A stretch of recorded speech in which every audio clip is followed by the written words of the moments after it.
searching out the exceptional bakes, bakers and bakeries that make this city special. It's a carrot cake on steroids. So far, it's been big, bright and bold with bag loads of personality. I've fallen in love with you, Karen. And I've discovered that artisan baking is alive and kicking. Today, I'm going to explore a very different side of the city's bread scene. Despite huge strides forward, 37% of Cape Town's population still live in poverty, mainly in townships. But I've heard of an organisation called BREADrev who are literally changing lives. This company's been set up for the purpose of training people how to bake. They're passing on the knowledge and providing them with these amazing, what they call rocket ovens.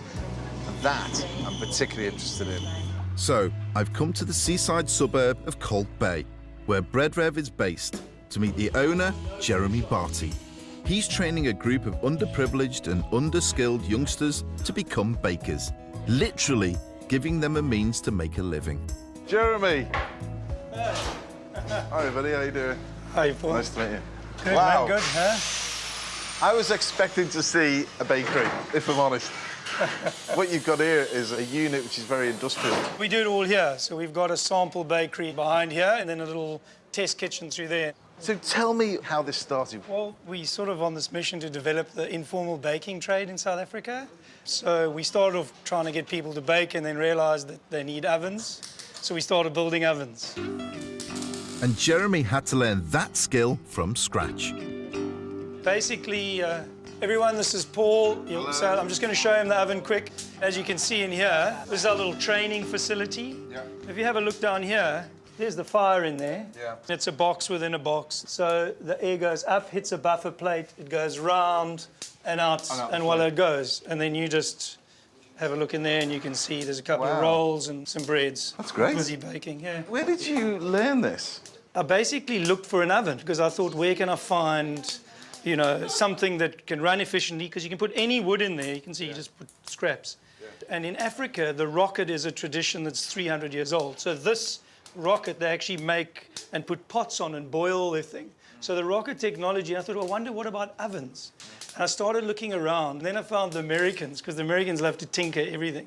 And they were making rocket barrel ovens. So I thought, OK, well, I want to try and commercialise that. So that's the brief. I think it's amazing. Yeah. The beauty of Jeremy's rocket ovens, they not only work completely off the grid, they've been designed specifically with bread baking in mind, essential for his protégés to thrive. How long have you been doing this then? About 3 years ago, I built a one-loaf oven out of 2 tin cans. And from there, it sort of grew, and it was in my backyard and into a shed. And then it came here, and we registered the business about 6 months ago. So it's quite a new business. Wow. It's not, yeah. In those 3 years, Jeremy has made more than 40 ovens and trained over 40 bakers. And already, there are 8 bread shops up and running. Economics is a very important part of our drive because we want to be able to be competitive. This is the high hydration dough. It's about 90%. Conventionally, most bakeries operate around 60. So when you do a lot of water in a dough, it naturally gives you more volume for your flour and therefore more bread, therefore more money when you sell it. They can make 10 kilos of dough very easily, just a few fold tucks and a very simple hand mix. And if they sell enough, then that's enough for a good little business. Absolutely. Getting the economics right is crucial for any bakery. Maybe I can share some tips on how to add value to their produce. You can do anything you want, cuts, and all of a sudden the bread looks much bigger, and this makes it even crispier. Nice, you're learning, you see, eh? Another one you can do is obviously anything you have lying around, like cherry tomatoes. Once you've opened it up with your fingers, put your tomatoes in, then olive oil, a little bit of salt, bake that up. They're buying a sandwich, they're not buying a bread anymore. Do you guys enjoy this? Yeah, it was great fun. It's one of the oldest trades in the world. Baking, fishing, and tax collecting. The last one is that. I love the fact that he's passing on the knowledge. I love the fact that he's helping people that are worse off than him. That takes a certain type of person in the first place. but to learn how to make ovens, to bring people in to help him, and then sell them to these people to set themselves up in a business, and then teach them how to bake. Look at that. That's what you get in an Italian ciabatta. I've seen bread like that in the middle of Palermo. I've seen them in Rome. That is to be applauded. Thank you for today. I've had a great time. I wish you all the success in the world. Yeah, thanks a buddy. million. Look eh? after yourself. Thank you, man. Take care, my friend. Bye-bye.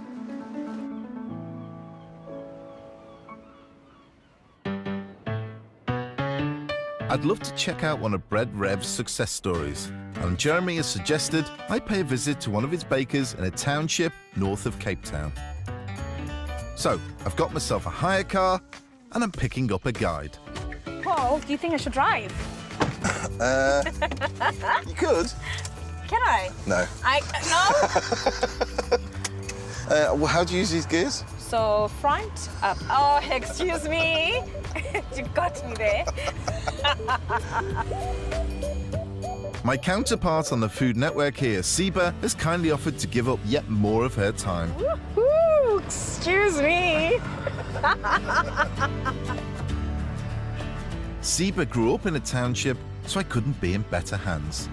It's very community spirited, and we even have a word for it, which is called Ubuntu. Ubuntu being a word that means a place where there's humanity, humility, and just, you know, being together.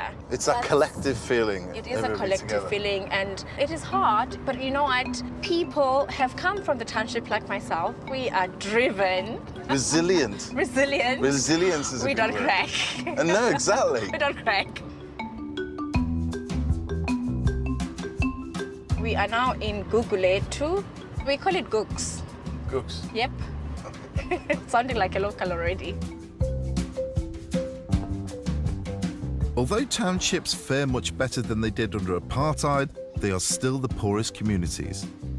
People here have to be creative, like Timbile. So should be around here, freshly baked bread for 10 rand. A former athlete, following a stroke 4 years ago, Timbile reinvented himself as an artisan baker, with BREADrev's help and one of Jeremy's ovens. Hello. How are you? Lovely to meet you. Hello. Good. Yes. Wow, this is your bakery. Yes, this is my bakery. I love it. It's more garage industry than cottage industry. And Timbile is so busy, he even has a couple of employees, and together they bake more than just bread. I fell in love with some certain products of baking, like the Chelsea buns. Chelsea buns. Yeah. And So, they are not English, they are Jujuletoire. Jujuletoire. Guguletu. First up, Timbile scones. Because it's a self-raising. Ah, You can buy it, I won't embrace you. That's a lovely scone. It's got a lovely taster. It's got a lovely back taste of scone. The crumble is there. Texture is there in the scone. I'd have that with jam and clotted cream any day of the week. How long have you been baking for now? 3 years, 4 years. Wow. It's only the passion. And I believe in that. With no passion, your soul is asleep or absent. So you must have a passion to anything you do. Yes. So I bake with passion. Scones and Chelsea buns might be everyday bakes to us, but for the community here, this is really fancy stuff. They wouldn't have grown up on these bakes and ordinarily couldn't afford them. When you're making a Chelsea bun, you look for several criteria. You're looking for a soft crumb inside, a great taste, and a great colour. You've got all 3 of these. Oh, really? What I don't understand, how did you get to this level so quickly? I was a Boy Scout. yes. Because in Boy Scouts, they believe that in creativity, you have to challenge yourself. I want to be unique, Paul. You are unique. Yeah, and I believe I want to be more unique. Oh no, you won't stop, will you? Yeah. World domination next. He's a natural baker. And he got there through very bad circumstances, but look what he's done. He's set up his own bakery. That's drive, that's ambition, and that's passion. And that, ladies and gentlemen, is what baking is all about.